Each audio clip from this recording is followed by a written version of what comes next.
I'm Dr. Scott Jensen, and I am not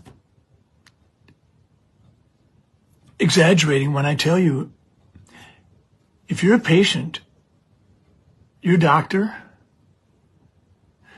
your insurance company, your clinic, your hospital, we can all get paid more if we make you sicker. And I think you need to understand that. This patient's on Medicare. His insurance company will get paid more by Medicare if this patient is seen as more sick. There's all kinds of incentive plans being doled out by insurance companies and government programs to clinics and providers and healthcare systems.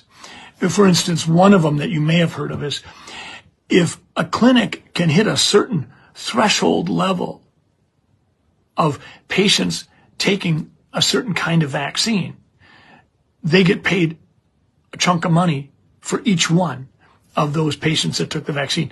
So it's not uncommon to have like an influenza vaccine incentive program.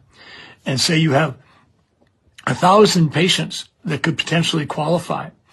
Well, if you could hit, say, 60%, you might get this amount of money per patient. If you can hit 80%, they'll give you this much. Literally, doctors can get tens and tens of thousands of dollars on an annual basis for an incentive program as simple as that.